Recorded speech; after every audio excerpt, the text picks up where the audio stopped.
our show for me. Speaking of, I just checked our word count in the canon document. Knights of Prospect, the story is 42,000 words. Oh, 42,000 words. 42K. This is a jointly written 42,000 word novel. And John, how much is like your average novel? Really, anything between 40 and 70,000 is what like a novel you'd buy. You'd buy commercially, like a popular novel would be. We're all officially a collective author. Yes. Yeah, we jointly wrote a novel. Like literary giants. Very true. This is why we have the cast sheet. This is why I go back and listen to episodes of the podcast, because so much has happened. There are so many names, so many events. So many names, tons of names. Mainly the names, but everything else as well that I have to remember. Yeah, and by the way, that 42,000 is just like what's canon in the cast sheet, like the summaries and the names and stuff. Yeah. If we talk about all the plot notes I have on top of that, you know what? Ooh. Because we're now live and this is clearly something of interest to everybody, let's just take a quick look at the word count here. So in addition to the 42,000 words in our official canon cast document, I also have 18,000 words worth of notes, missives, additional lore that has not been discovered, all of those. So how much? Knights of Prospect legends. Yeah, it's the Silmarillion. Yeah. What kind of things do you write down in your notes, John? What do you like? Do you write down like just special little ideas you have?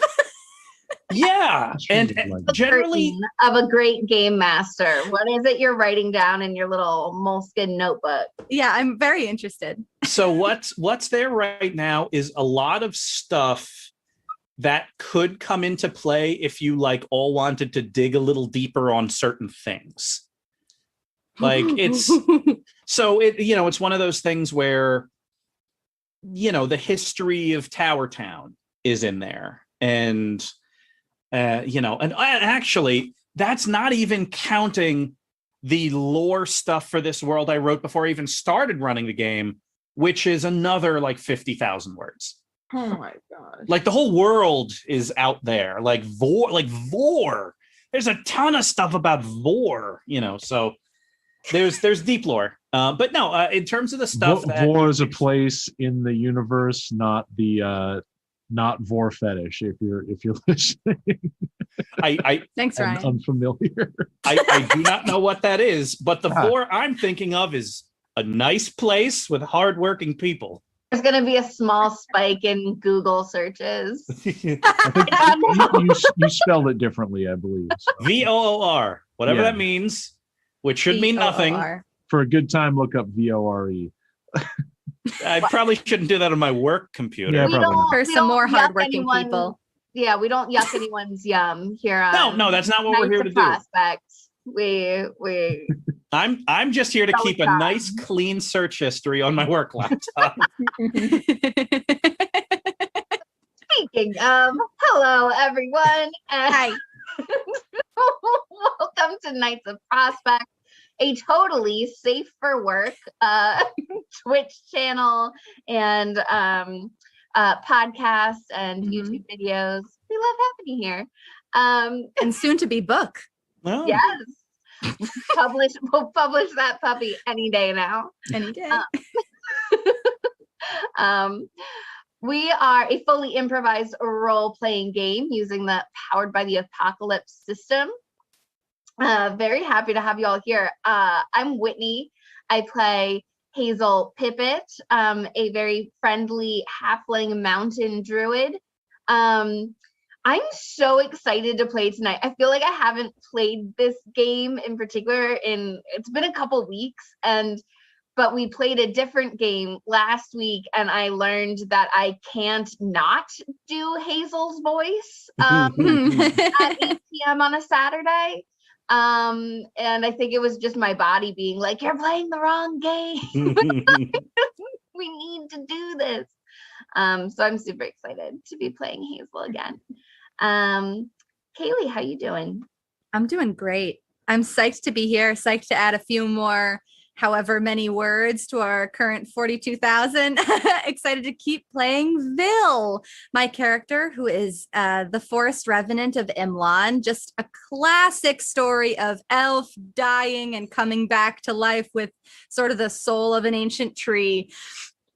We've seen it 1,000 times and we're going to see it again tonight. A well-worn narrative path. Yeah, well-worn narrative path. Trope at this point. Yeah, death and rebirth by ancient tree. Yeah, Vil has sort of ancient knowledge and loves her duck Hobie, her sidekick and business partner, who she hits the trails with every time, who I'm sure is with the group right now. Oh, yeah, In fact, I know Hobie's a because part of this whole thing. Hobie is definitely a part. Hobie played a critical role last time around. So you'll surely see that little mallard bopping around tonight.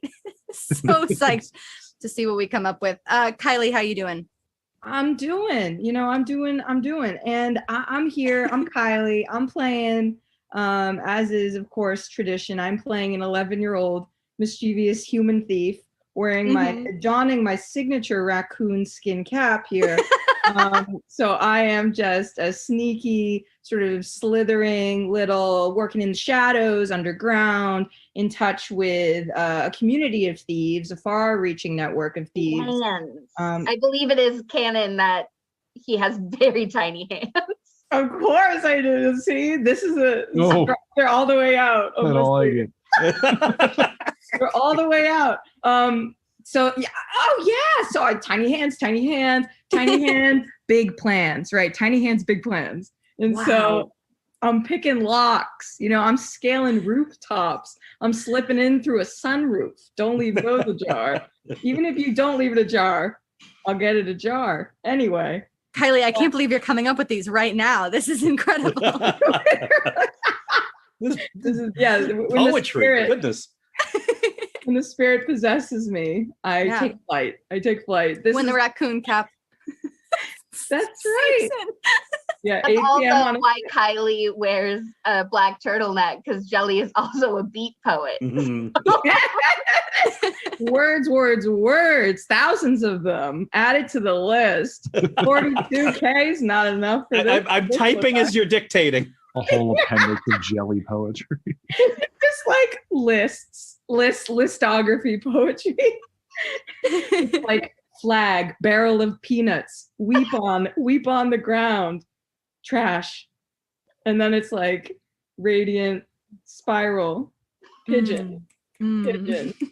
Clap for the pigeon, don't. And that's the end. Wow. I mean, I think we can all log off right now. That was an incredibly dense bolus of entertainment, just right away, and now we're all going to bed. I'm a little sleepy. I just leave. Okay, that's all. Yeah. Ryan. Yeah. All right. Yeah, I'm Ryan Daly. I play Gorry Shotbird. Different every time, I know. Better known as Gregory, and a dwarven legionary, actually served in Vor under the dwarven hegemony, sort of detachment on the Vorish frontier, where the northern folks try to beat back the orcs who occasionally try to invade, and now we're in orcish territory, and Gregory has a deep-seated fear and hatred of orcs. Fear. What is hatred but a metastasis of fear? See, Ryan can admit that it's fear. Yeah. I don't know if Gregory can. No, Gregory would not. Of course, Gregory. Feelings can be a liability on the Vorish frontier, so you kind of learn to sublimate those. But made a slight breakthrough his last time out. Met an orc and didn't try to kill her. Only had a ritual that looked like it, looked like he was trying to kill her, but made a connection. Mhm. We'll see what happens. Wow. Yeah. There's a lot there. Yeah. That was dense. And I'm John Serpico. I'm the game master, and it's my job to play every character that is not Hazel, Jelly, Vil, or Gregory. So that's my job as the game master, is to play all the other characters in the world in this large improvised adventure. The other thing I get to do is every so often I ask the players to roll some dice when the outcome of something is uncertain. I will ask them to roll dice, and they will. And when I ask them to roll, they're going to roll 2 6-sided dice. And the outcome of those dice will tell us what happens. On a 10 or higher, they will get exactly what they hoped to get. On a 7 to 9, they get a little bit of what they want, or they have to make a tough choice. On a 6 or less, they don't get what they want. But that doesn't mean the story stops. That means that something else happens that maybe is less convenient or downright deadly. The other thing that I do is I provide a quick synopsis right about now to bring everybody up to speed. So this is the 54th episode of Knights of Prospect. How about that, everybody? Thankfully, you don't need to have watched the previous 53, though we strongly recommend it because they are excellent. And you could do that wherever you get your podcasts. Just look up Knights of Prospect, or on YouTube, just look up Knights of Prospect, and you can get all of our episodes archived there. But you can also just listen to me for the next 20 or so seconds. Here's the story. The Knights of Prospect are a centuries-old order of benevolent knights protecting the Riverlands. You are looking at 4 of those knights. There are about 8 or 9 of them that are very, very far from the Riverlands. They chased a pair of thieves through a portal, and now they are about 1,000-ish miles from home in the very, very southern tip of the assembled nations of orc kind. So it would be just very easy for them to get home, but they're not. Now that they're here, they've been tasked with by prophecy and a very old tree to find a place called Alve Alora. So that's really all you need to know. And with that, let's just jump right in. So let's talk about kind of where you are right now. You followed those 2 thieves, Delphine and Corentin, through that portal, and that portal did not send you all to the throne room of Othan, who hired those thieves. It didn't send you anywhere you expected, in point of fact. It sent you to probably the least expected place you could possibly go, the Orcish nation of Od Kramad, known also as the Swamp Empire, hundreds and hundreds and hundreds of miles from home, and very far from where you thought those thieves were going. Now that you're here, you've realized why those thieves did that. They did it to essentially fake their deaths, so that with whatever years they have left, they are going to try to find the ancient elven city of Alve Alora. Alve Alora is a very, very interesting place because it's not really a place so much as a concept. In fact, allow me to consult my notes. In the modern age, very few even know of Alve Alora. It is a place that even to the bards is a tall tale, a place of wonder from a forgotten age in which all things were possible. Part of bardic training is to write songs about Alve Alora so that the bards can learn about song structure and how to captivate an audience and how to elaborate and emphasize things to make them interesting. The great irony, of course, is that now that you all believe it exists, you have no idea what to believe about it. The Alve Alora, known to bards, is a catch-all place of wonder and whimsy. And so songs about Alve Alora are of no help at all. What that means is all of you spent a few days in the village of Bazar the Kind, that orcish overlord that Gregory had a ceremonial duel with. And, you know, it's all your cluster of Knights of Prospect, and you're all asking, you know, Winnie and Ronaldo, the two bards / historians that are with you, about Alve Alora. And really all they're doing is comparing song notes. Like there's nothing that they can look at and say, oh yeah, this is definitely true. So that's the thing. Like they all kinds of, it's a city in the clouds, and if you go there, you never die, or you age in reverse, or it, you know, like all kinds of weird stuff. But the great irony is, according to Vil, you all need to find it or die in the attempt. At minimum, that's Vil's fate, but none of you would be willing to let Vil die. So that's kind of all your fate as well. So you all kind of have this weird compass that, you know, points in a direction to it. But beyond that, you know, precious little. So the question is, you're currently in Bazar's village, or you've spent a day, you know, trading, eating meals, talking to the orcs there, because after that ritual, Gregory is able to communicate with them for about a day. Eventually, the kind of the magic that's sustaining it starts to wear off. But, you know, you're kind of there for a rather pleasant day, all things considered. So while you're there, is there anything anyone wants to do to try to learn more about Alve Alora? Well, I've been playing a game with one of the orcs. It's a little bit like you hit a ball at each other. I have quite a few bruises, but it's real fun.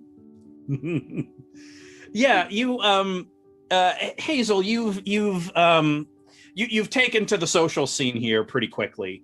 You know, unsurprising, the children and the young adults here are all very into games that involve physical fitness and light violence. And what's interesting, the sense you get, actually, you know what, Hazel, why don't you give me 2d6 plus 2d6 plus your wits here. We're gonna discern realities. Plus my wisdom. Plus your wisdom, yes, please. 8. Okay. So let's take a look here. You can ask one question from the discern realities list, or get or make an astute observation about everybody here. Ooh, oh, fun. Okay. What here is useful? So that's actually a pretty complicated question. You start to get a sense of the belief structure of the orcs, and because of that, you realize that simultaneously everything here is both useful and not useful. Let me explain why. The collective belief in something is what gives it power here. You know, essentially, like the humans follow Enteresh. Most humans follow Enteresh, or one of Enteresh's disciples. You know, the elves, dwarves have a worship of ancestors and gods of specific things. Elves, halflings have very precise belief systems. The orcish belief system is very, as with all things with the orcs, very present and very pragmatic. Essentially, if a large enough collection of orcs believe that sword is powerful, it becomes powerful. So, you know, everybody has something that they believe gives them good luck, and that belief actually powers it. So the things that are useful here is like Bazar, the overlord of this village, her helmet makes her smarter because it's Bazar's helmet. And whether Bozzer made the helmet make her smarter, or whether the helmet itself, it doesn't even matter at this point. Like, the power of belief makes every. And so, like, one of the young kids you were playing ball with, like, shows you this like tooled leather wrapping that's around his wrist, and he kind of explains and gestures that without this he can't kick the ball as far, but with it on he can. So that kind of makes everything very, very interesting. There are this part of the Orcish Empire, there's not too many people, which means that the artifacts here aren't as powerful. Like, if you went to a great Orcish city and there was something in that city that everybody believed was awesome, it would be awesome. So the most probably, I'll put it to you this way though. If you were to steal Bozzer's helmet, if you wore it, it would confer a permanent +1 to your wisdom. Like, that's how this stuff works. Like, if you were to take this leather strap from this child and wear it around your wrist, you would get a +1 to any defy danger roll that involves kicking a ball or engaging in sports, like, because they believe it. And this is a small group with shared belief, and it's already causing that. So that's the story. Dig it. Yeah. And is there anything else anybody wants to do before you leave? Yes, I would like to seek the counsel of an ancient tree. I'm thinking that if I spent a lot of time wandering around the outskirts of this village, I probably could find the one that's best suited for the job, but it would probably be faster to ask either a ranger or their equivalent of a ranger, or some kind of spiritual leader, or perhaps a gardener. I don't know who's who around here, so I was going to ask Gregory for help, seeing as, Gregory, I thought you might know sort of the roles of an Orcish village. Village, no. Detachment, yes. It's generally foot soldiers, and there's a platoon leader that's has some sort of shamanic ability that generally casts light magic. It's generally terrible. And they never send a ranger with a detachment? It's possible. I mean, orcs are generally good with out of doors things. They tend to live there. I don't know. We can ask Bozzer. Let's ask Bozzer. Yeah. Bozzer,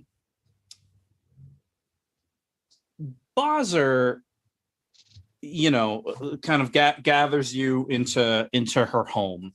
And you can already tell the magic is starting to wear from the ceremony, because it takes a little longer for you to converse with her and a little longer for her to converse back with you.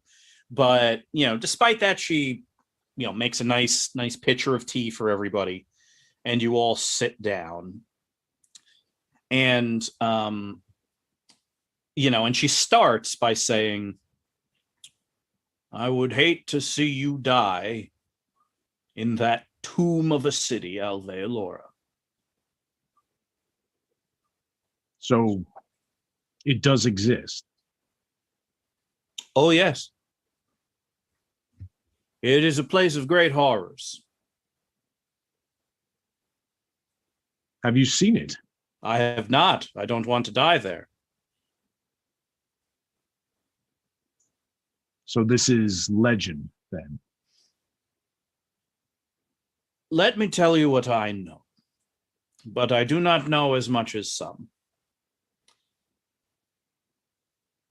When I was little and my parents wanted me to behave, they would tell me that if I did not, they would send me to Alveolora, because there I would die, and my spirit would be punished for my disobedience in the burning place.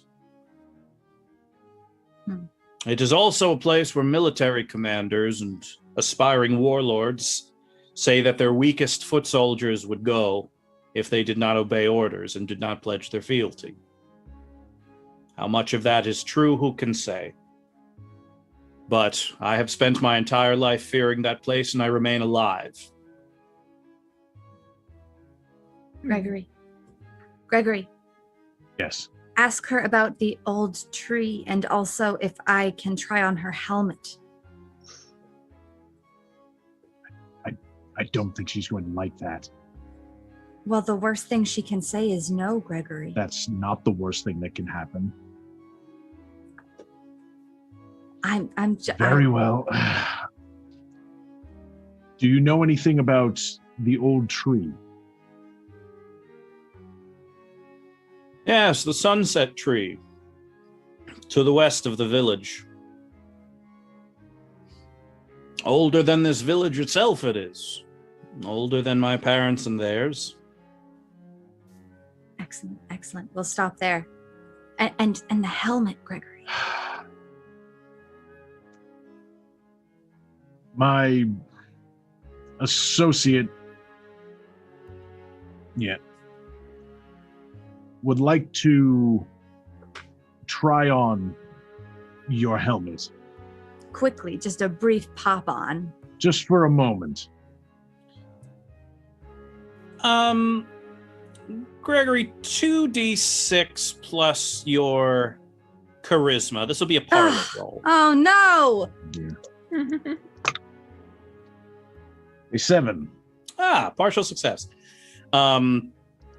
Gregory, she would like to try on your helmet. Yes, Gregory, yes, a trade. To hand to Please.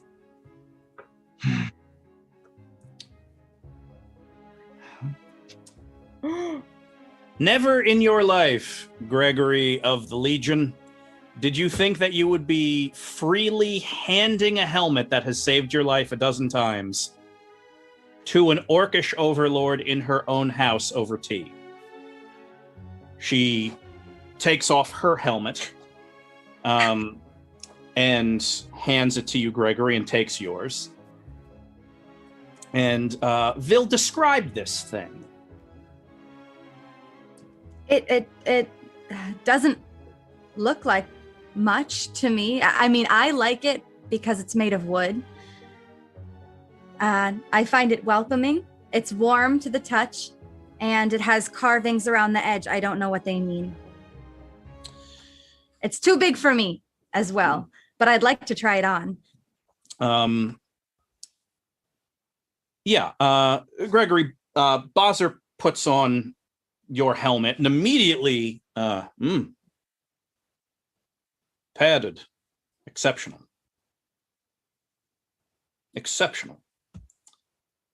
Vil, you put on Bozzer's helmet.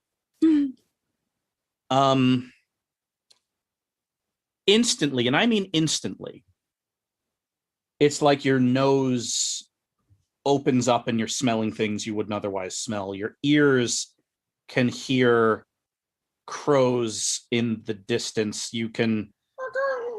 Your eyesight is better. You hear laughing from the orcish children. You think your mind is working faster. Like your recall is better. You're observing things about Bozzer's home. She sleeps on her left side. Her picking up her weapons when she saw you the other day. It was the first time she's taken them off of that wall in a year or more because no one challenges her authority. The tea she served you is the nicest tea she has because you can smell all the others.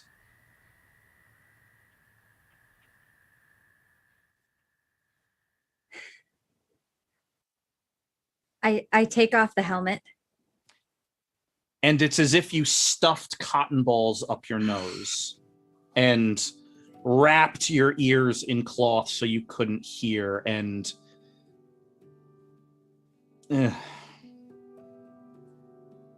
Whoa. Your eyes were darting all around the room, Bill. Hey, if we're all trading hats, anyone wanna go at this old little raccoon top? I would love to try your raccoon. Oh, Buzzer, yeah. Who made this helmet? I have made that helmet.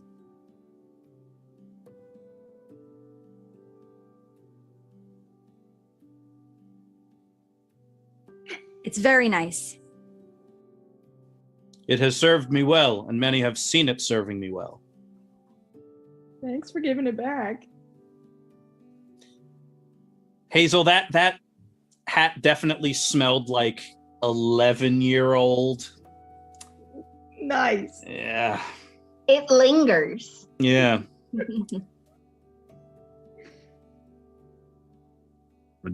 I give the helmet back. Thank you. Yes, I give it back. And Bazer hands you, Gregory, your helmet.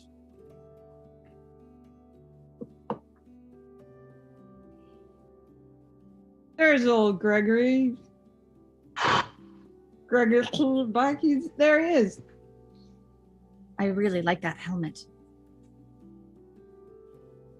Well, you could challenge Balzer for it if you'd like. Why would I recommend challenge it. Bazer? She's shown us such kindness. I was never mind. Hey, Gregory, could you tell Bazer something for me, if it's okay? Everybody seems to believe stuff real strongly around here, and then it seems to work. So, if she wouldn't mind, could everybody just believe Alve Alora is not such a bad place for a little while? Like, just until we get back. Maybe if they think it's okay, it'll be a little more okay.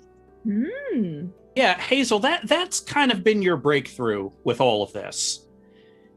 Regardless of what Alve Alora is, the fact remains that there are hundreds of thousands, if not millions, of orcs that believe deep down to the marrow of their bones that they would die if they get there. Yeah. Which means it is, because of the strength of that belief, the most dangerous place in the world.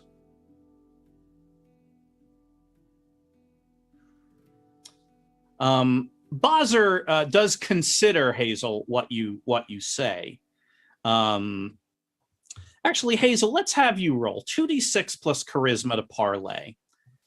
You're essentially asking Bazer to do her part in getting rid of a very effective boogeyman at getting young orcish children to eat their vegetables. Hey, how about I add a good amount of excellent halfling pipe leaf to I'll this? give you +1.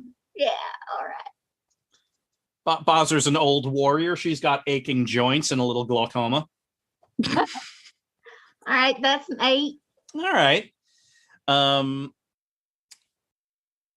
Yeah, Bazer is Bazer wants all of the pipe leaf. Like, she will allow you to keep a small, she'll let you keep like an 1/8 and she's taking the rest. Yeah, I'm generous. It's okay. Yeah, you are as generous as Bazer is kind. Yes, Bazer will do her best to demystify Alve Alora to the children of her village, which is a start. So that's the story. And kind of with that exchange and kind of a couple of others, you eventually you eventually kind of bid your farewells, just as the kind of that dual enchantment that allow you to understand each other kind of wears off. And in a language you don't understand, Bazer kind of waves one more time to you and and speaks, and though you don't understand it, you think you understand what she's saying. And so you're heading off. You know the direction you have to go, but Ville's pretty insistent about talking to something called the Sunset Tree, which is to the west. So you walk for several hours, and it's all swamp. It's called the Swamp Empire for a reason. It's everything here is generously called marshlands. But really it's just swamp. And some of it's like brackish and salty and all of this. So it's kind of a miserable hike out there, but Hobie appropriate. hates it. Yeah. Hobie does not like staying. Hobie would rather walk or fly on his own. Like he wants to choose one of those and stick with it. But like the air down here is thick and humid. And so he doesn't love flying in it. But then if he walks, he gets stuck. Yes, so and he Hobie, doesn't care to get wet either. He doesn't like it. So he's riding on top of my pack. He is. And yeah, you are all laden with an appropriate amount of supplies, as well as some knowledge about what here is poisonous and what here is not. And so you make it to the sunset tree appropriately enough around sunset. And the tree itself, now you spoke to a treeville before, and that tree allowed you to tap into a very general set of beliefs that proved to you that Alveolora was real and that it was your destiny to find it. But this tree here is an older tree, a much older tree, and it is alive, and its bark is thick and gnarled. There are no hollows. It's the kind of tree that'll probably outlive everybody you know.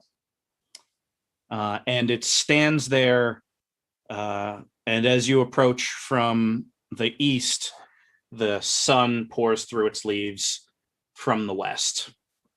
And all of you, all the Knights of Prospect, are standing there with heavy packs, trinkets you all traded for with the village, staring at it. Perfect. Definitely worth a few hours walk, right? Oh, I see why they call it the Swamp Empire.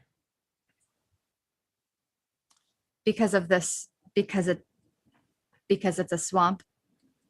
Yeah, that's what I was thinking too. Yeah. Yes. How does a tree this large grow in land this foul? You see the roots, Gregory. The roots. Roots. Follow them down. Pick one. So the land wasn't always like this then? See where they lead. You can see the movement. Wait, movement? Yeah, that root of the land. It's wiggling. It's wiggling right there.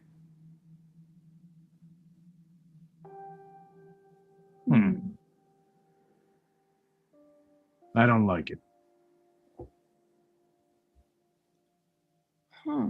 The land has changed over time, sometimes quite quickly. But this tree can shift, like Jelly's seeing. Like to breathe, to drink. It's moving like this. Like gelatin, like this. Yeah. Stop that. It's like this. Have you ever? Jelly's got a good set of root eyes. It's almost like my forearm has a number of joints in it because it's able to wiggle like this. Yes. But it doesn't. Yes. Well, that's what you. I don't know. Well, if you don't know, I don't know. It's science. Bodies are a mystery. You know what I mean? They're not that complicated. I'm going through puberty. I'm getting a new joint every day, as far as I'm aware. It's true. I know a lot about nature and. What of this treeville? I require just a few minutes of quiet, actually. So I think that should do. Thank you, Jelly, for the information about your changing body. Why don't we all over here and I'll tell you a little bit about what's going on. Okay, sometimes I get scared. Yeah, I know. Let's go talk while Bill talks to this tree. Okay. I'm going to stand over there, away. Okay. And as Hazel explains some of the finer points of growing into oneself to Jelly, and Gregory ponders life's mysteries, Vil, you are alone with the Sunset Tree. 2d6 plus wisdom for the Choir of Imlan ability. 6.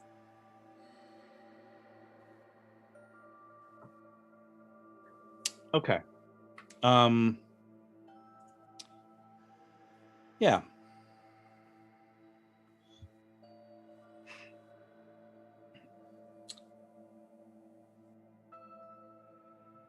It is very, very difficult for you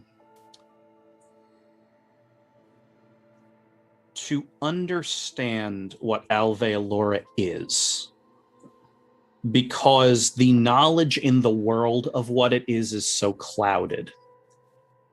And on top of that, every orc that's alive believes that it is some blight in the middle of their homeland. That's a giant tomb where the foul go to die. In order for you to kind of get past that, like what the Sunset Tree is giving you are flashes of visions of what orcs think Alveolora is.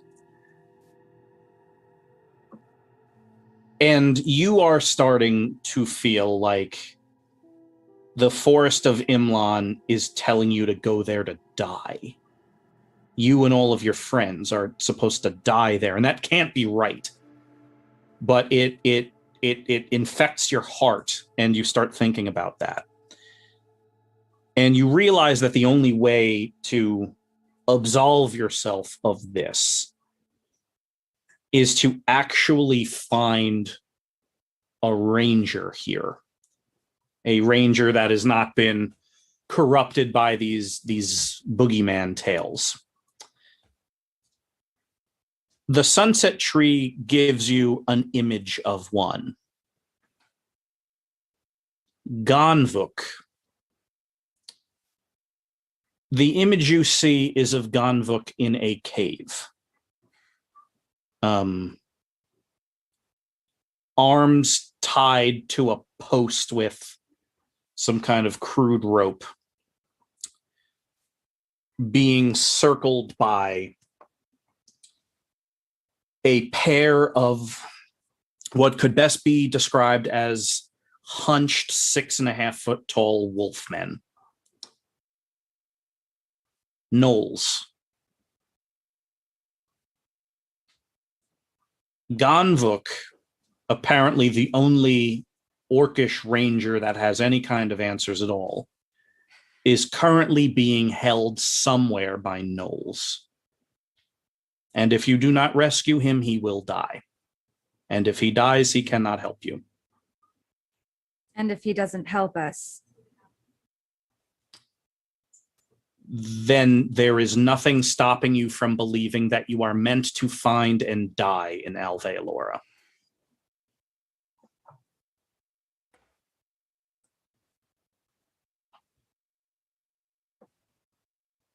well, I've died once and I don't plan on doing it again anytime soon. So I think it's time to find that cave. Knights, Phil's talking about death. I think we can go back. Okay. Get directions. directions. Yes. Reconnaissance. Yes. Yes. Dark omens of what's to come. No dark omens. Of course, no. The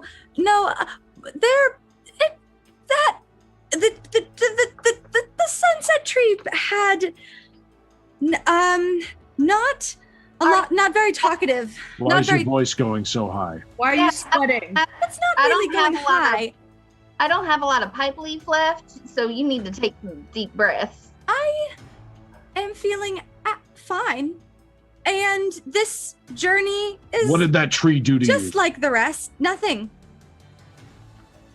Simply another chapter of the grand. We need to get moving, and we need to find a cave. I'm not sure where the cave is. I assume it's a bit lower than what we are now, so we should probably head back downhill. I'm not sure which direction. Wow. On an unrelated Ew. note, if anyone sees any sort of large wolf-like paw prints in the swamp soil, that may be of interest. There's no reason for anyone to be worried, but we do need to find the cave immediately, and I don't know where it is. It's Does almost that- sundown. Yes, yep, that's correct. It is. The sun is setting, and it appears we will need to travel at night then. Everyone prepared? Everybody have your rations? So I'm gonna see if the earth around here is keen to talk. Oh, yes. Excellent. See if it can point us in the right direction of a cave. Yeah, it sounds pretty good to me. Yeah, so you kind of just reach out to the land, and Stick my hand straight in. It's real squishy. it really is. It really truly is, and every layer is another smell. So yeah, what do you ask it? Say, hey friend, I'm Hazel. I'm really enjoying all your textures. You smell like my friend Jelly at various times of the day. I love it. That's me. Yeah, our groups, well, one of them's real stressed out right now. The other one's going through puberty. The other one just dealt with a lot of work. He has a lot going on. So I was wondering, could you tell me where there's a cave around here? Let me ask the chat. What does a swamp sound like when it talks to someone? As the chat ponders that question, yeah, you, Hazel, kind of feel a rumbling within the swamp under your hand, and that rumbling kind of rises to the top in what could best be described as a patriarchal belch, followed by, please repeat the question. Oh, hey, I'm sorry, I talk real fast sometimes. Do you know if there's a cave around here? I do. Could you tell me where it is? I can, but it is despoiled by creatures of a lesser demon.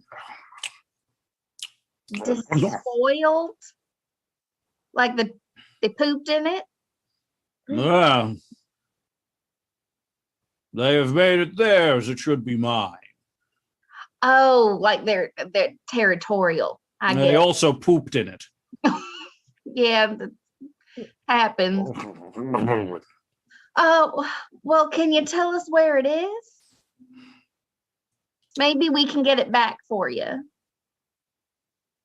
2 days to the north on your legs. On halfling legs? Ah, that's what you are, right? That's nice. I thought you were some kind of bird. Oh, thank you. Oh. Is everyone else with you birds?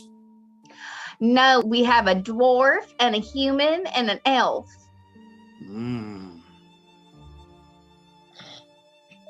To the north, then.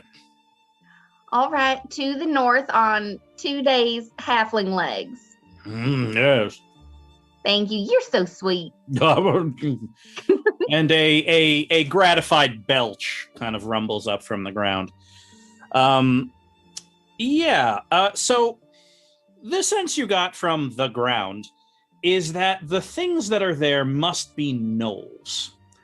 The story, as kind of the bards tell it, is that there once was a demon and that demon looked upon wolves and wanted to make the wolves smarter and angrier to serve the demon. And the problem is the wolves didn't want to serve the demon. The wolves just wanted to kill things and procreate.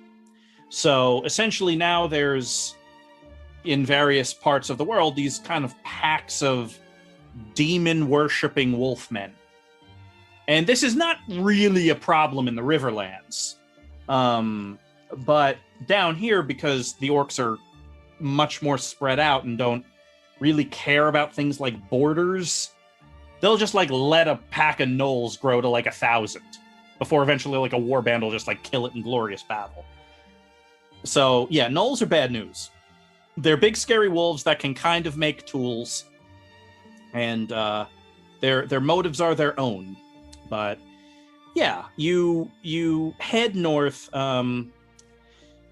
Actually, Jelly, let's have you roll here. I want you to roll with, kind of Vil pondering, doing a lot more introspective pondering of late.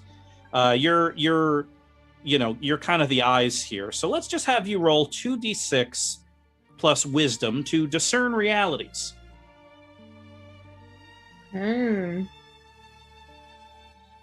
Okay. So we got wisdom plus 0, 6. All right. So I will let you ask one question from the discern realities list. I'm going to give you the worst possible news. So just, pick the right thing to ask, and I'll give you real bad news about it. Okay, I can ask one thing. Okay, what is about to happen? The gnolls, what is about to happen is you are going to make what you consider to be a stealthful approach towards their cave, which is set into a hillside. Like, there's an honest to goodness like mound in the distance that is dry, and there's a cave in it, and the gnolls have taken that as their base. You are going to try to approach it stealthily, but just as you are emerging from the swamp onto dry land, they are going to shower you with thrown spears. Which means that the direct approach is probably going to result in death. Or not the death of all of you. You're all very strong, but a terrible time for at least a few of you. Jelly, how long have we been riding? How long have we been riding? Could be 30 minutes, could be 30 hours. It could be 30 minutes or 30 hours, and you're not sure which of those it's been, and it could be anywhere in between. Jelly, To be fair, this is usually your department. Jelly, this isn't one of your poems, is it? Oh, you didn't know. Oh, that was a poem. Yeah, Bill's actually asking you how long it's been. Jelly, I put you at the front of the group.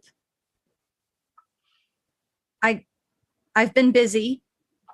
You do seem preoccupied. And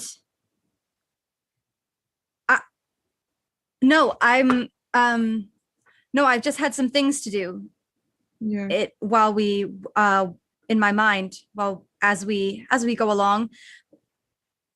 And how long did you say it was? So my poem could be 30 minutes, could be 30 hours. I'll be releasing it in its entirety. It's 30 verses. But we've been writing.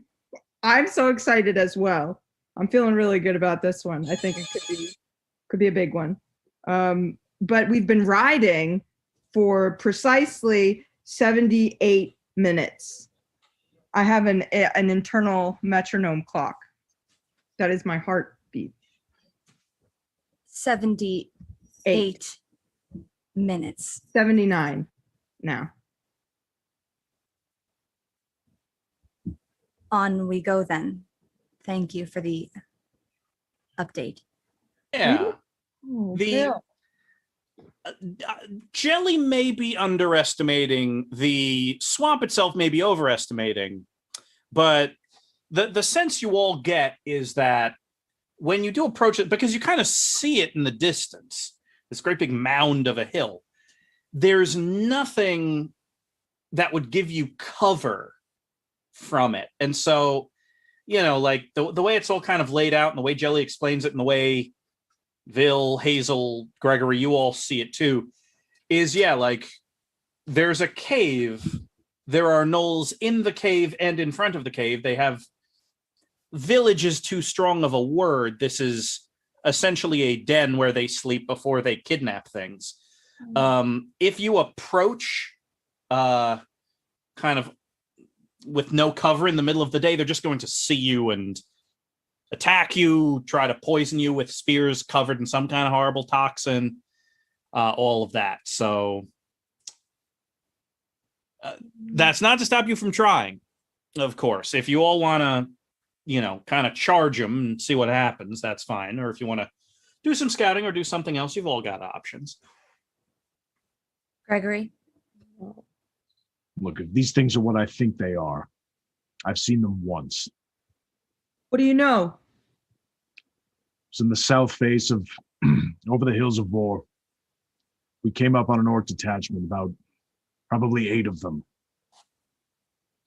We had the position scattered. We had the high ground. We were prepared to launch. Something came in, something wolf-like came in, wiped them out in the matter of minutes. Something toxic on their spears. These orcs were seizing up with a rictus, falling to the ground and getting just eaten. We wanted nothing to do with it. They essentially did our job for us, and we walked away, reported the unit eliminated. Eliminated. Whatever they are, they move quick, and they're nasty. They didn't seem to speak. It was just grunts and howls, more wolf-like. Huh. I wonder if they have any weaknesses. Well, they look to be flesh and blood, so probably blades, blunt objects, Okay. Arrows. arrows, general trauma, just like us. Just like us. If they're like wolves, they're going to smell things better than we will. And we're Well, pretty without that smelly helmet, now. that's for sure. Are they smart? Smart enough to kill. Could really use that helmet now. That would really that might put all of this into place. Or that To little have a armband? Then we could kick them. Yes, we could kick them. Gregory, can I try on your helmet? Why? It's not. It's just a helmet. No, it's a special helmet. Maybe if we believe it's special, it'll be special. Yeah, maybe if Maybe we believe it's special, it'll be special. It's the epitome of dwarven craftsmanship, sure, but it's not magic. Not with Wouldn't wear it that. if it were. Not with that attitude. It's not. Precisely.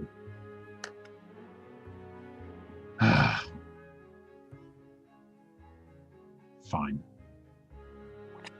Don't drop it. What happens if I drop it? It will get dirty. That's certainly true. Can only strengthen it at this point. Okay, I put it on. Anything? You look great. The smells and the teas and the children and the everything I saw.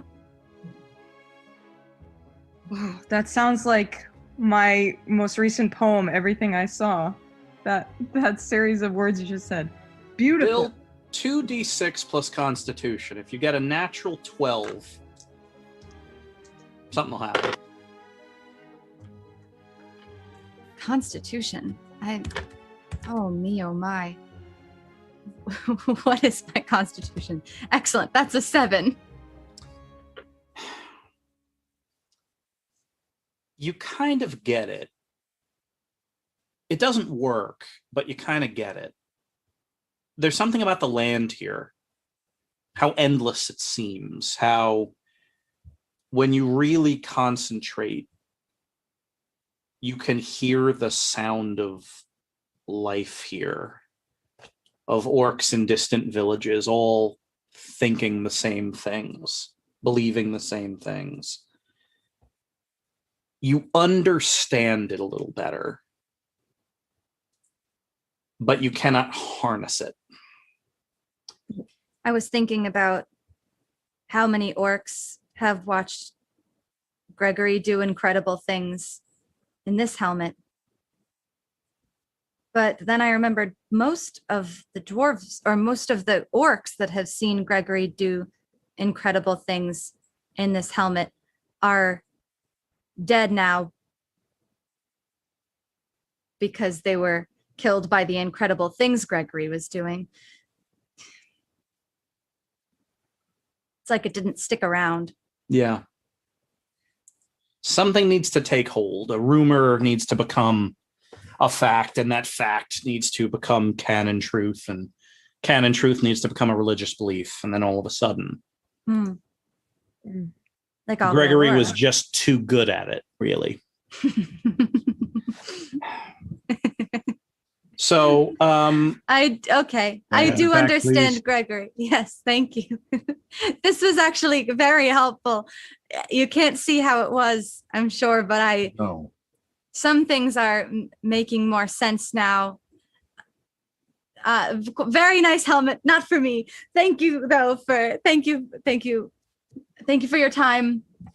It's a very nice helmet. I'm not really a helmet wearer myself. Need to have, all my head exposed to the air, to the sounds, to the sunlight. But good for you for having such a nice helmet and for being such an effective murderer.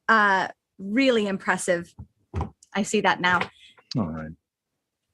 Anyway, what are we going to do about these? Well, if the wolf headwear things? pleasantries are finished, Gregory, I told you it was helpful to me.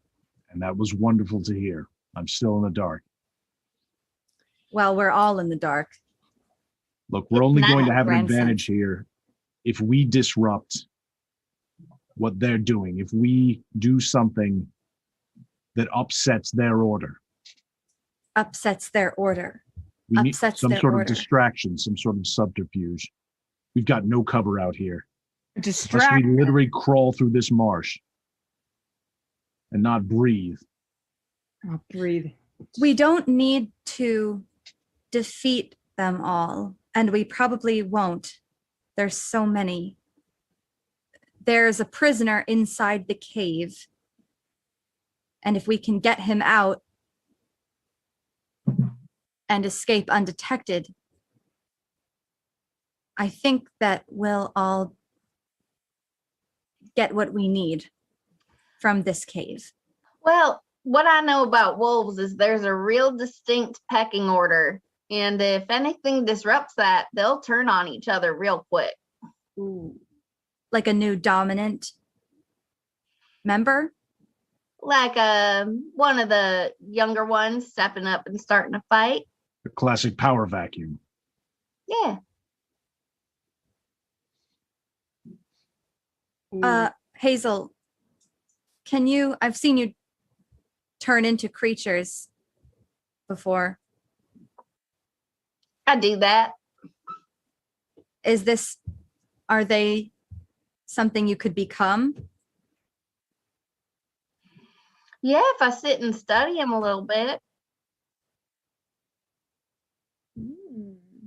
Don't know if we have time for that. How fast a study are you? I'm pretty quick.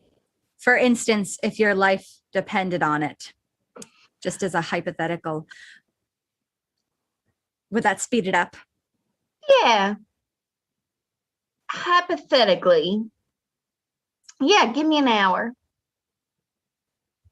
So, two options in terms of kind of giving Hazel an hour. You can kind of sneak to get Hazel to a place where she can see them and they can't see all of you, or some kind of distraction. I'll leave it up to you. Jelly. Well, if we wanted to create a distraction, I think I could whip up something that would misdirect or direct attention. I do have upon my person what is honestly a prized possession. It is a locket with a screaming ghost baby inside of it. Oh, that's right. It is something that I hold near to my heart, literally and figuratively. I'm sad about that. I could never forget about that. So if potentially that was something that we think could work, you open it and this ghost baby is screaming at to the top of their the highest pitch you could imagine, and it is loud and it is otherworldly because it is in fact a ghost baby. Yeah, Jelly, could you do like a quick imitation of it just so that they're aware of what it sounds like? Of course. Okay. Let me get into ghost baby character. Mhm. Gonna hear you. Shut up. Jelly. Okay, get out of character. Okay. That was incredible. Thank you. Really, Thank you for the opportunity to perform. really excellent performance. Great impression. And it's also a little bit like, wah, wah, wah. I didn't do that part, but All right then. Thought it was important for y'all to know. Well, we certainly heard it. right. But that was a very muted, it's imagine like 100 times louder. Uh-huh. And does this ghost baby travel? Is it a Can it lot? move quickly? Well, the locket is something that we could shoot it on an arrow somewhere. We could send it. It would be a huge sacrifice on my part, and perhaps if I weren't able to retrieve it after. Hopefully, I will be able to. But it's something that would create like a focus that is perhaps not. We can control where the focus is. If Hobie were to hold on to it for you, he could fly away. Yes. Hobie could don the locket. Hobie. Okay.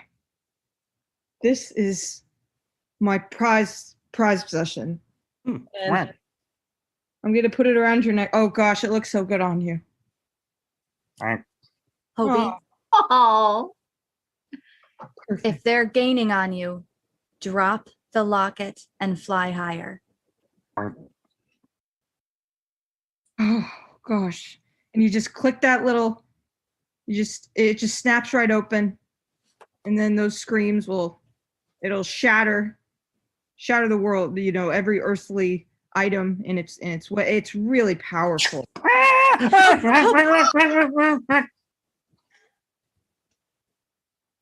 Okay, you've got it. Okay. Oh my gosh. All right, why don't Okay. we get in position on the side of the cave and see if they follow it out? All right. Jelly, this is your idea. We'll have you roll for it. 2d6 plus, I'm going to say this is dexterity. Essentially, you're kind of doing the math and sensing the angles. And you're going to essentially ask Hobie to open it at the right time and send them off. So 2d6 plus dexterity. And let's 11. see. Oh, wow. 11. This worked out as good as possible for the necklace and Hobie and all of you. So yeah, you put it around Hobie's neck and kind of send Hobie flying into the air. And after a few minutes, you kind of give the signal, and Hobie, kind of arcs high and then kind of gets into a dive and then opens up the locket, and the whole sky is full of screaming ghost baby. like with a Doppler effect, because it's like coming and going. And all of you are kind of working at another angle, and you see like a dozen gnolls run out, big 6-ish foot gnolls, followed by another larger gnoll with this big white stripe from the back of its neck all the way down. And you kind of run and sneak to the side of the cave as, you know, these gnolls are taking off. Some of them are running on their hind legs, carrying weapons. Others are galloping on all legs.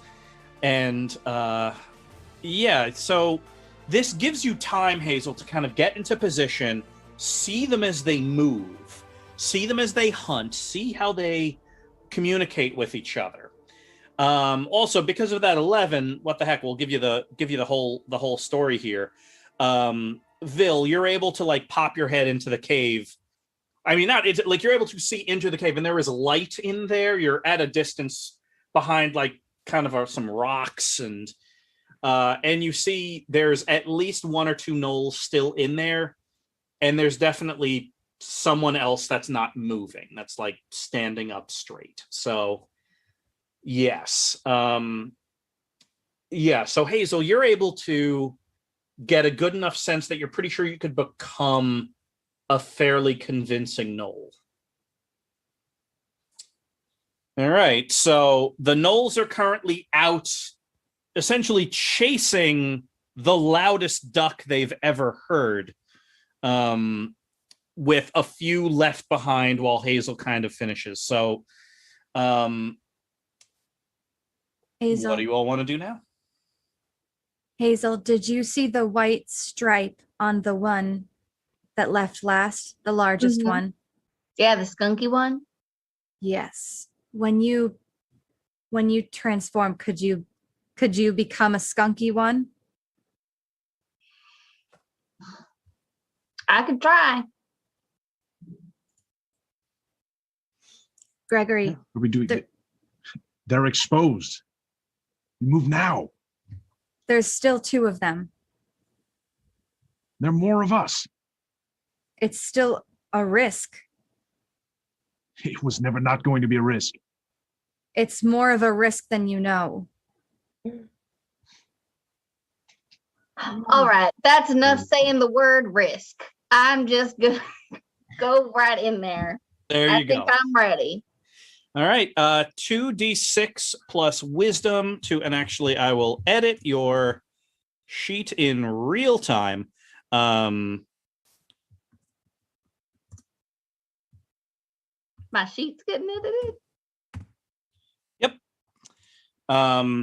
The gnoll, which you now know, has 2 moves, and you can spend a raise or a hold on each one. Its 2 moves are Intimidate and Gore. So give me 2d6 plus wisdom and tell me what you get. No. 5. All right. So on a 5, you get 2 hold, meaning you can indeed turn into a gnoll, but you can only do 2 things before you kind of lose the grip of it. Is that with my... Oh, I thought I had extra ones, but I don't. Alas. Alas. So yeah, you have 2. So as always, kind of the ground swells up around Hazel, and it gets into this kind of big blister of like marshy, swampy land. And then it pops, and emerging is a large gnoll alpha, 7 feet tall. Like kind of saliva dripping from big fangs, tiny little horns. Excellent. I kind of try to tuft my fur to cover the horns. So yeah, you see all this, Gregory. This is very off-putting. But yeah, your plan is like, if this goes sideways, there's going to need to be killing that happens. So you kind of get everyone into position for that. But as for now, A new Knoll Alpha may be challenging the power structure. So, Hazel, what do you do? All right, I'm gonna go right into the cave. Sure. So you kind of lope in, and this is the biggest thing you've ever been, to the point where it's almost hard to hold the form. Like, like halflings rarely are much north of 100 pounds, and you're walking around probably comfortably at 350 right now. And so you kind of lope in, and a pair of gnolls. And yeah, this cave just stinks to high heaven. And, there are like beds of like dried grass everywhere, hunks of raw meat and things that used to be meat kind of in a pile. There are a couple of fires in here. And you lope in, and the two gnolls immediately see you, and they look at you, and they realize you're bigger, but they also realize you are not their alpha. So what would you like to do? Hey y'all, I'm a gnoll. Your story checks out. What do you want? You're not part of this. I'm new in town, looking for a new gnoll fam. There are only two of you guys in here? No, there are more out there, including our alpha. You two aren't the alphas? I thought for sure strapping gnolls like you would definitely be alphas. They look at each other. Oh, well. Oh, our alpha keeps us safe. We wouldn't challenge you. I come from a gnoll family that's all alphas. Everybody's the alpha. They have trouble comprehending the power structure of that. Their life is a lot simpler out here.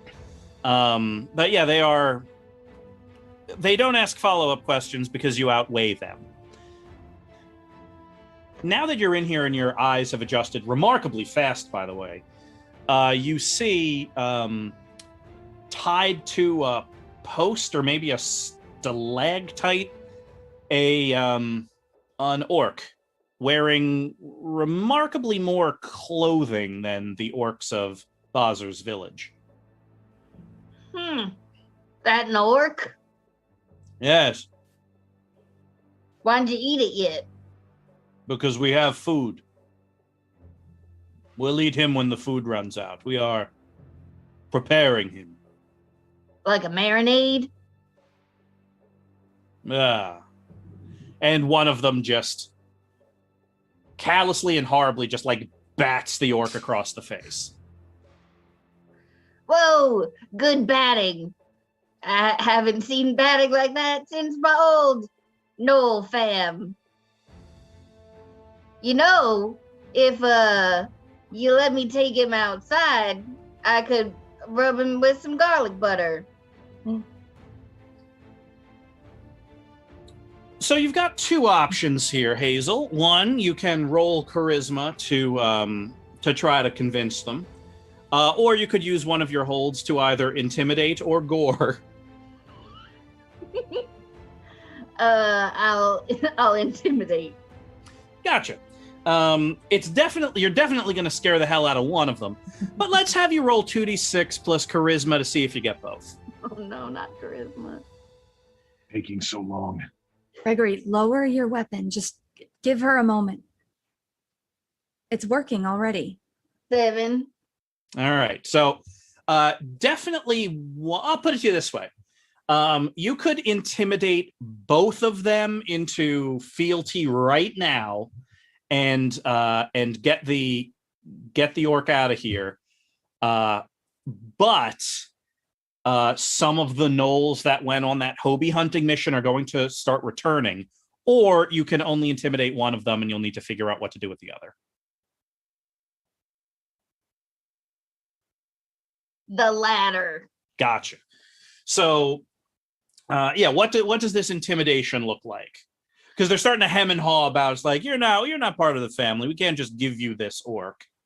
I use my magnificent height that I've never really had before, and I just go and stand over him and kind of let drool like flippity plop out and fall on his little face. Yeah, that one Noel just starts cowering. Yes, yes, of course, butter, yes, garlic, yes. And it kind of cowers and like literally like, you know, like a dog when a different dog is the alpha, it just gets like real low. The other one though is starting to say, well, wait, you're not the alpha, so yeah, you're not the alpha. I mean, of the three of us, I'm pretty clearly the alpha. If we were to take a vote right now in our democratic Noel society that you said you were more comfortable with, let's take a vote. Who says I'm the alpha? The Noel on the ground also raises his hand. But this Noel it starts to back up and kind of extend its fangs out. You're thinking it's going to try to jump at you.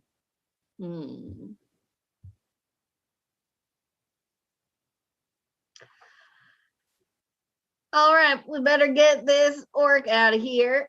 So I kind of put the other Noel sort of in front of me and start untying the first orc.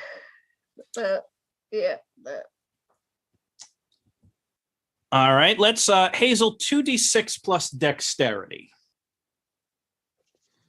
What's happening, Jelly? Can you see? Ooh, 10. Oh, I'll be darned. Yeah, this Noel, you know, like this Noel still has a dog in the fight, so to speak, but it doesn't want to attack you, but it knows this is a bad time. But you start kind of untying. Now, from Ganvuk's perspective, it's just three Noels yelling at each other. But all of a sudden, one of the Noels is starting to untie his hands. And he kind of looks at you.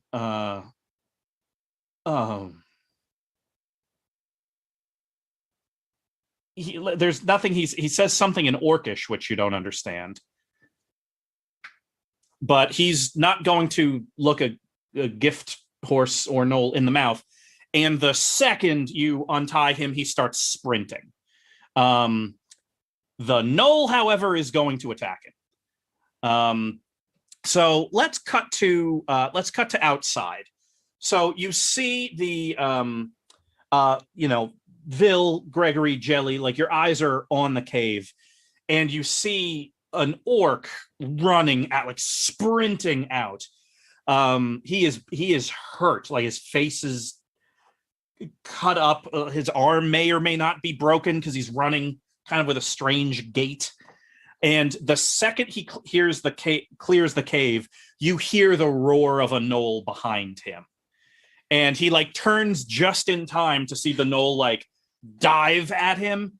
And despite the fact that this orc is clearly hurt and has been tied to a post for 2 days, he's able to like get to the ground in time for the Noel to jump over him. But that was his one free shot here. Okay, we need to protect that orc. We need to find a way to lead the wolf away, or a way to distract we need a way to get the orc away safely. Hit it with your jam arrows. No, Gregory, I don't want to fight today. I don't think that we should be fighting, or there's got to be another way. Bill, what, do you know something? You seem burdened by something, like you're implying something, but what's going on? I'm feeling something unusual. I don't normally. I just don't want to fight today. I'm feeling very afraid. I'm feeling afraid.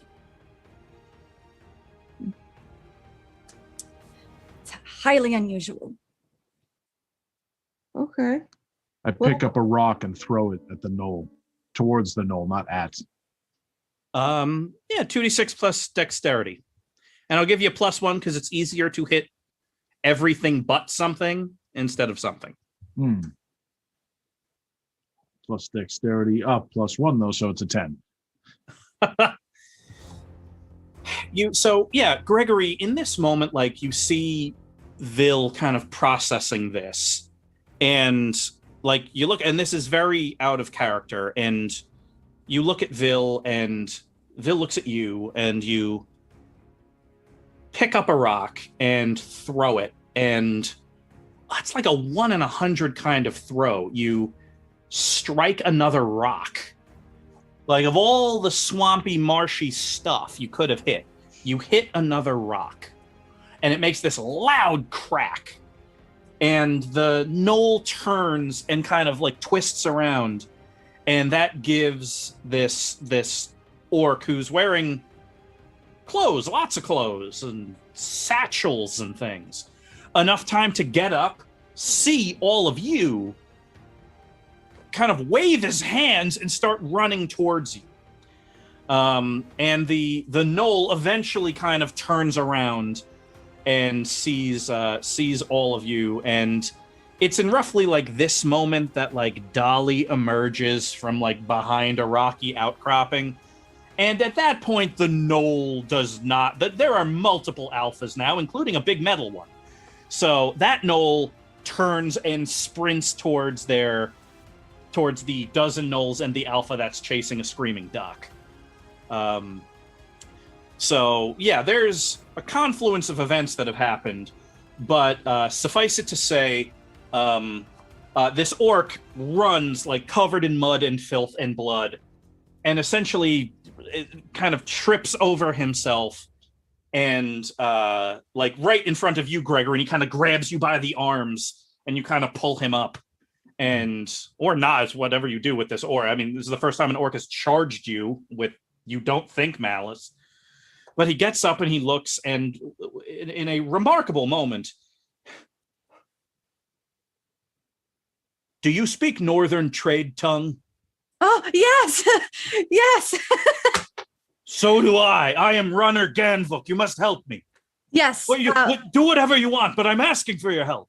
We would like to give you help. Let's get far away from here because the rest will be returning soon, and then we can explain everything. Yes. We have some healers. Raz, could you? No problem. This will be fun. All right, let's have Jelly, let's have you roll this. Give me a 2d6 plus dexterity to lead everybody out of danger. 8. All right. Partial success. Meaning there's only going to be kind of a few minutes before they return. So there's essentially only so much you can ask Ganvuk right now. But essentially you kind of like make the loud whistle, and like Hobie kind of banks and climbs and clasps the amulet shut, and the second that thing stops screaming and Hobie gains to a height where they can't possibly throw things at him, like the gnolls kind of scatter, and at that point the other gnoll arrives, and like we kind of see from Hobie's perspective like the weirdest panicked reports that you've ever seen. Like you see one gnoll like wildly pointing back towards your location and saying that there's a big 20-foot metal alpha back there, and then another alpha that might be friends, and there's still one of us in the cave and they took our dinner. And then like you see the other alpha, the alpha under, the actual alpha, just pick this other gnoll up and rip its head off. And they all start galloping back. So Hobie kind of flies back, and Vil, you get a sense that you've only got a couple of minutes behind a rock before you have to get a lot of land between you and this. Yes. But yeah, Ganvuk is Ganvuk's remarkably hardy. Raz starts kind of slapping the healing of Enteresh on Ganvuk. Ganvuk's like not screaming, but you know that Ganvuk is like choking back the greatest agony he's probably ever felt. You know, the healing of a human god is strange for an orc. But eventually, like, Raz is able to kind of magically set his arm. And so he's just kind of leaning against a rock and panting. My name is Ganvuk. I'm a runner for Home Raz of the Keening Fields. You all seem to be far from home. We are far from home. We are Knights of Prospect from Tower Town. I am Vil. Vil, give me 2d6 plus wisdom. +1 because the Forest of Imlan wanted this to happen. 7.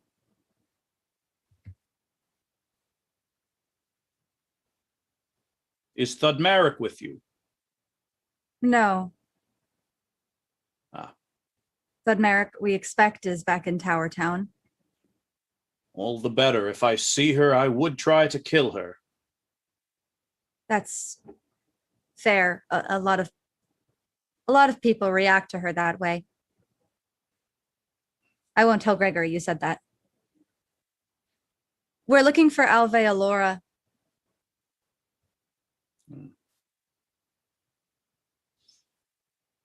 So you seek death, or so everyone would have you believe. So fate would have me believe. Oh, it's not fate, it's belief. I've traveled in your riverlands. I know that there is more than just our beliefs. How do you stop a belief once it's taken hold? With Once it's truth, I taken suppose. Truth. Well, If we there won't is know such that. a thing. We won't know the truth until we arrive. That is true. And by I've traveled much as a ranger of my people. yes, Perhaps I can shed some context for you. that would be helpful.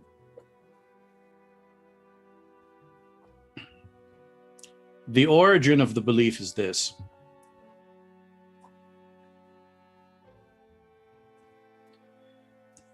Karzug the Patriarch was a warlord of my people, a uniter of tribes.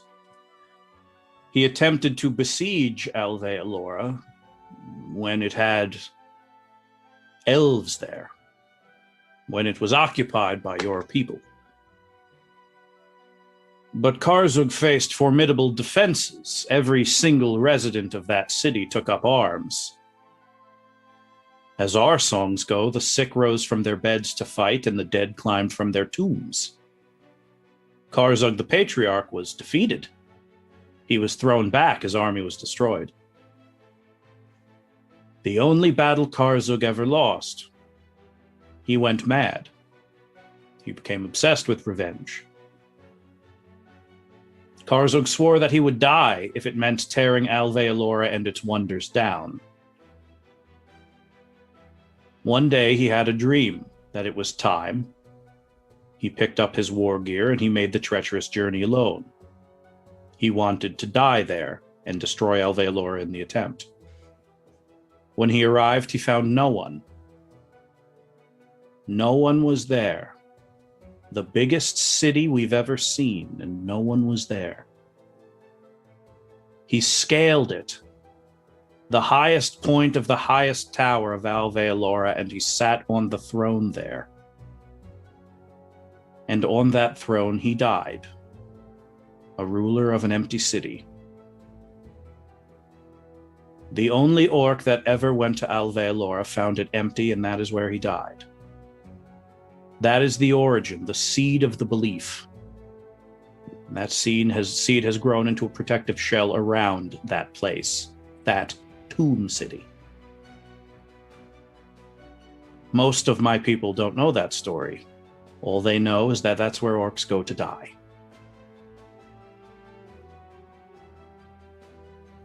Before we arrived here, it was the belief of my people that Alveolora is where we would go for salvation of some kind, a savior or to be saved. But something seems to have changed.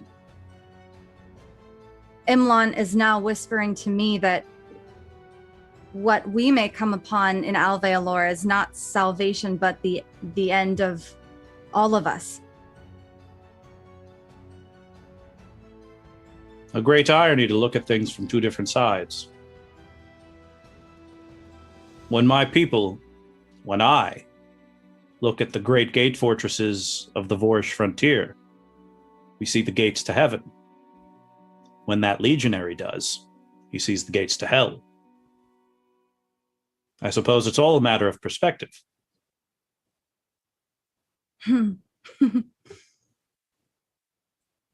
That has always been true, I think. Yes. It's nice talking to another ranger. So few of my people follow this profession. Yes, I was a ranger for a long time, many, many years. I still am, I suppose. I work for no one now, though. You work for the land, I can tell. Once we get enough space between us and those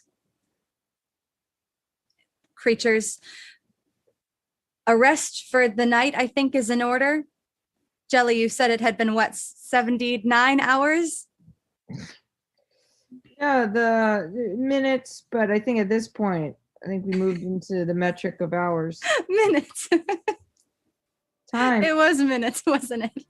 I'll tell you, maybe time's just a matter of perspective too, right? There is a glade not far from here that I know is safe. I laid the runes there myself. I will invite you all as friends. Thank you. Beyond it are the keening fields. I cannot vouch for your safety there. Hamraz probably would skin you and turn you into flags. But that is a matter for another day. Understood. That just coming running around the corner, still like a knoll, trying to catch up with everybody. Be like, hey, wait, don't go without me.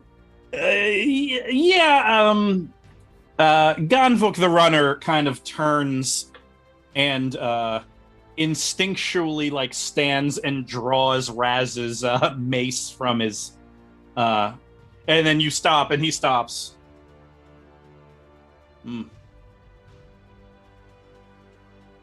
What strange people you meet on the roads these days. Several hours later, you are all in a protected glade.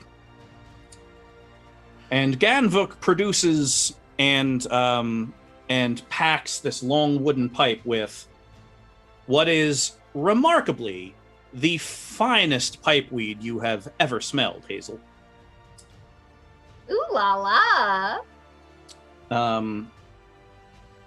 And you all sit, taking a respite, still tired from the day. And we, with the audience eye, kind of pull back from there. And we see the swamp empire fade as it heads north into the Keening Fields. The great endless grasslands. And there we see, every few miles, 1,000 orcs wearing armor and waiting to fight someone.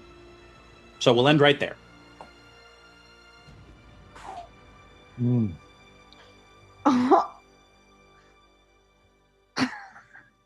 But right now you're hanging out with a new buddy.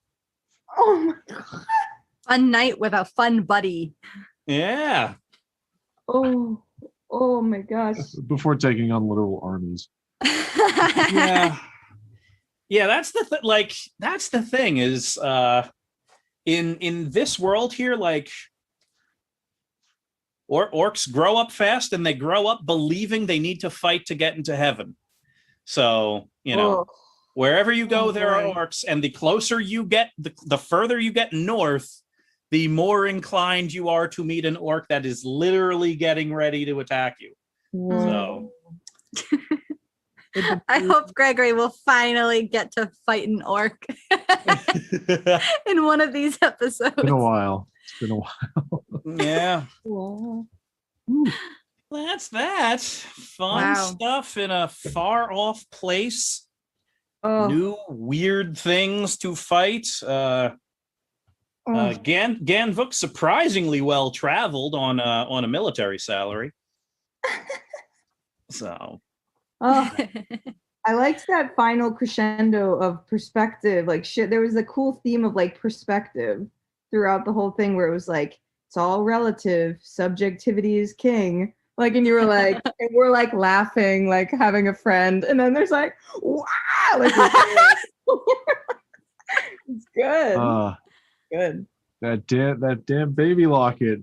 That damn baby You never know locket. when you steal something when it's gonna come in handy. Did that baby locket make it back to us? it did. Unfortunately.